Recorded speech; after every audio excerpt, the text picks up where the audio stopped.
आयज आमी हेरोद कितें म्हणटा तें आयकलां. तो जेजूक पोळ्योंक आशेतालो.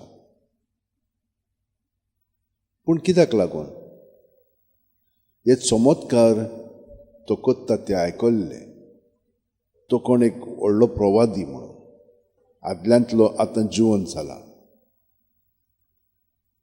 आमी हांगसर मिसाक येता तेन्ना जेजूकूच पोळ्योंक आशेता. ताका आमी अणभवता की ना? कशी आमी अणभवता? आमच्या भितरल्या भितर आत्म्याच्या पावंड्यार तो आमचे बरोबर आसा. तो सगल्या वस्तू बरोबर आसा, सगल्या वस्तूंनी आसा. ताचे सोबी आमी जियेता, भोंवता आनी आसा. म्हणटच हे कशें आमकां समजतलें? जेन्ना आमचें जिवीत आमी जियोंक लागता तेन्ना ल्हानपणा पासून आतां पर्यंत खूब समजणी जिविताची आमकां समजोंक लागता, कळोंक लागता. आनी जिवीत कितें पळय तें कळ्ळें म्हणटच आमी घडयेक त्या प्रमाणे बरे भाशेन तें जियोंक लागतलें. हांव पयल्या वाचपांत सांगलां, सगळ्यो वस्तू आयज आसात, फाल्यां ना, पूण त्यो परतून येतात. कित्याक? जशे भाशेन सुर्या उगवता आनी अस्तमता आनी तो परतून ते भाशेन घुंवता, ते भाशेन आमचें जिवीत थोडो काळ अंतरल्या उपरांत त्योच म्हणा तूं फॅशन्स परतून येतात. आमी ते पळयलेले आसा. जेवणां वो हेर वस्तू म्हणा तूं आमकां त्योच बऱ्यो लागता, पूण तातूंतय मागीर आमकां वाज येता आनी दुसरें आमकां जाय. मागीर तें जाल्या उपरांत परतून हें जाय. हे भाशेन आमच्या मदें आसता.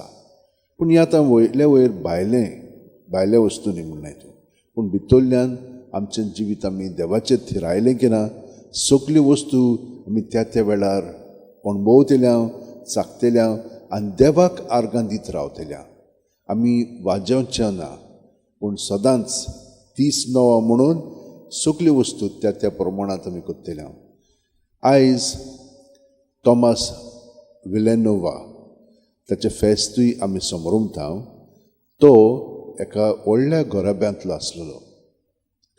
16 वर्सांचो आसतना ताणें आपलें जिवीत एका मोठवाशी संस्थेन हर्मिट्स ऑफ सेंट ऑगस्टीन म्हणून ताणें तांचे बरोबर प्रवेश घेतलो. आनी तो पाद्री जाल्या उपरांत देवशास्त्र, थियोलॉजी आनी प्रवचन दिवपाक एकदम बरो आसलेलो. लोक खरेपणी ताचेशी येवन ताचें जिवीत बदलून येताले.